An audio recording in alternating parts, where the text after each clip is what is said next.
अस्सलामुअलैकुम my YouTube family, कैसे हैं आप सब लोग। आप सब लोगों को वेलकम टू किचन एक्सप्लोरर। और आज मैं आप लोग को बताने जा रही हूँ कोरियन फ्राइड विंग्स, जो कि बहुत ही क्रिस्पी होते हैं, क्रिस्पी कोरियन फ्राइड विंग्स। तो चलिए आइए हम उसके इंग्रेडिएंट्स की तरफ चलते हैं। मैंने ले लिए थे ½ kg के करीब स्किन वाले विंग्स, जो कि स्किन के साथ हैं। ये नेसेसरी है, विदाउट स्किन आपने नहीं लेने हैं। ये स्किन के साथ ही आप लें तो बहुत अच्छे बनते हैं। तो इस ½ kg मैंने इसे ले लिया था और इसे मैंने ब्राइनिंग के लिए 5 to 6 आवर के लिए छोड़ा था। ब्राइनिंग इज़ लाइक मैंने इसके अंदर वाटर, ये बॉल भर के, और जो है वो मैंने लिया है around 7 tablespoon vinegar, 1 teaspoon red paprika powder, और मैंने लिया है सॉल्ट अराउंड 1 टेबलस्पून। और इसे मैंने अच्छे से मिक्स करके इसके अंदर जो है वो डाल दिया था और 5 आवर्स के लिए मैंने इसे फ्रिज में रख दिया था। तो अब मैं इसे जब स्ट्रेन करूँगी तो पूरा वाटर निकल जाएगा। मुझे कोई पेपर टॉवल की ज़रूरत नहीं है, बस अच्छे से वाटर निकल जाएगा। मैं इसे स्ट्रेनर में रख के 15 मिनट्स के लिए छोड़ दूँगी तो ये बिल्कुल नॉर्मल हो जाएगा। तो इससे मेरा चिकन जो है वो बहुत जूसी बनेगा, अंदर से ड्राई नहीं होगा और सख्त नहीं होगा। अच्छा, इसके बाद मैं इसकी मैरिनेशन करूँगी। जब मैं स्ट्रेन कर दूँगी, ½ teaspoon garlic paste, ½ teaspoon paprika powder, ½ teaspoon salt and ½ teaspoon black pepper, 1 egg and 1 teaspoon sesame oil.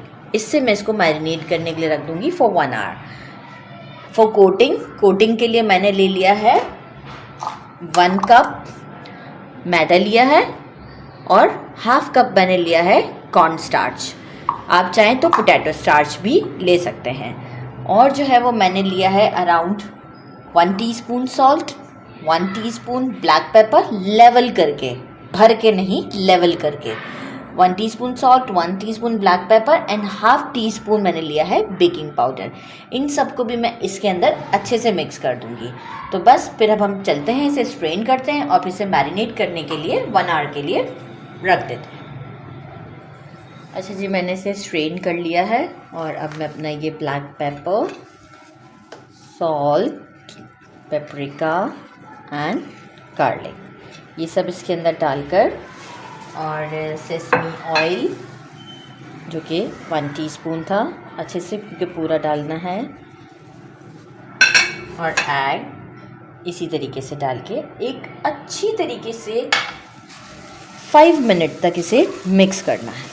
अच्छी तरीके से मिक्स करना है, पूरा प्रॉपर एग ऐसे ऐसे करके मिक्स करना है आपने, लाइक राउंड। तो इससे ये होगा कि एग अच्छी तरीके से इसमें मिक्स हो जाएगा। 5 मिनट तक हम इसे अच्छे से मिक्स करने के बाद फ्रिज में रख देंगे फॉर 1 आवर।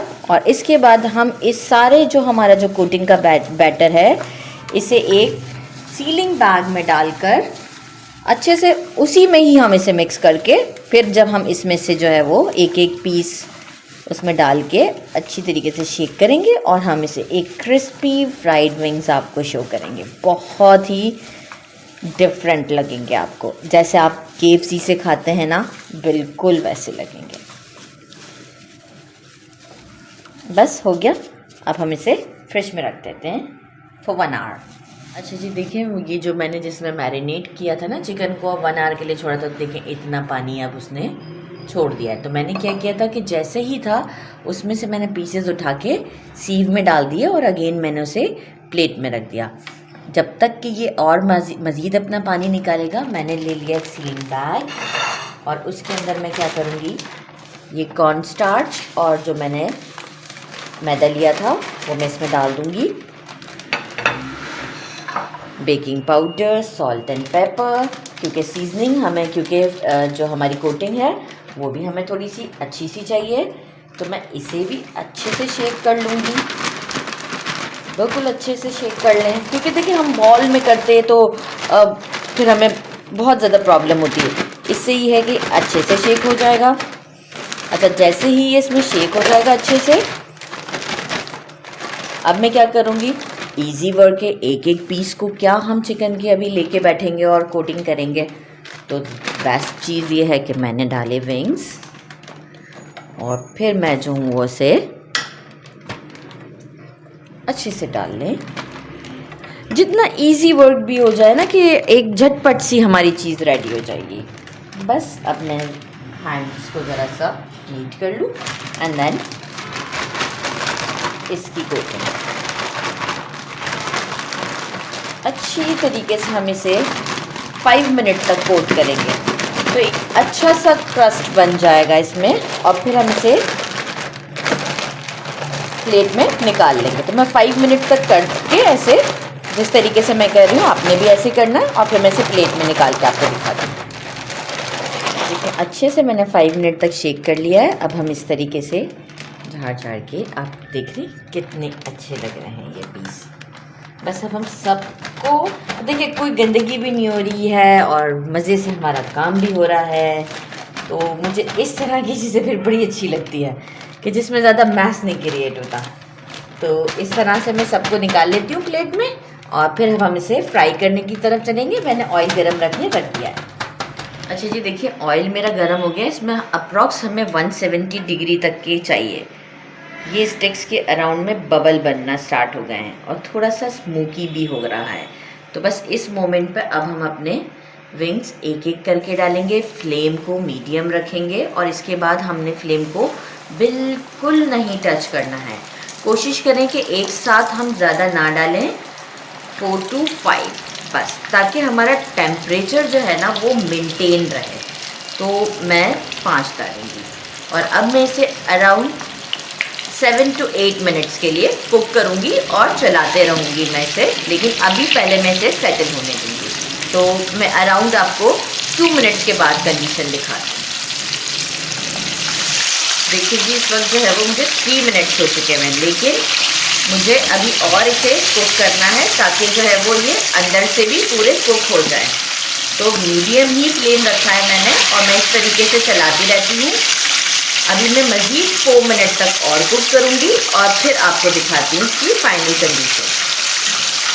अच्छा जी देखिए, मुझे एग्जैक्ट 7 मिनट्स हो चुके हैं और आप इसकी कंडीशन देख सकते हैं। अच्छा सा गोल्डन सा क्रिस्प भी आ चुका हुआ है और मैं इसे अब जो है वो एक सीव में अच्छे से निकाल लेती हूँ और फिर मैं इसे बाकी के जो है मेरे उसे मैं फ्राई कर लेती हूँ।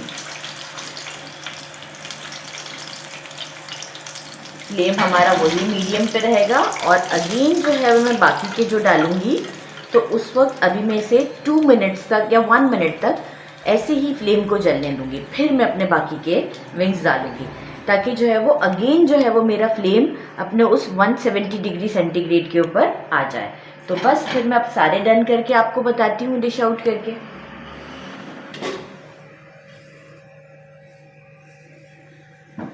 अच्छा जी, मैंने ये सारे जो है वो अपने विंग्स फ्राई कर लिए हैं और इसे हमें एक अच्छा क्रंच देना है।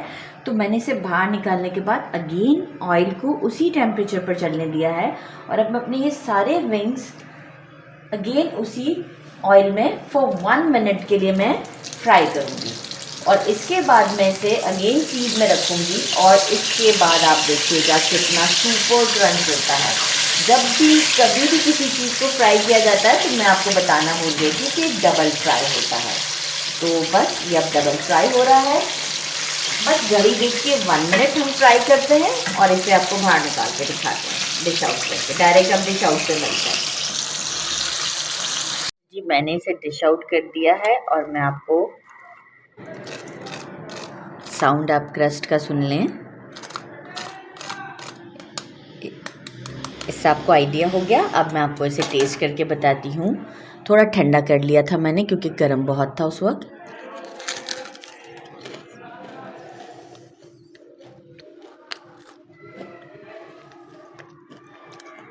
देखिए टोटली कुक्ड है और बहुत टेस्टी है। आप इसे ज़रूर बनाइएगा और मुझे अपने कमेंट में ज़रूर बताइएगा। अच्छा, इसी तरह की विंग्स जो हैं वो मैं डिफरेंट स्टाइल से बनाती हूँ, तो मैं आपको आगे मज़ीद डिफरेंट रेसिपीज़ के साथ क्रिस्पी विंग्स बनाना सिखाऊंगी। तो आप बस मुझसे कनेक्टेड रहिएगा और अपना ख्याल रखिएगा। मेरे चैनल को लाइक और सब्सक्राइब करना नहीं भूलिएगा। अल्लाह हाफिज़।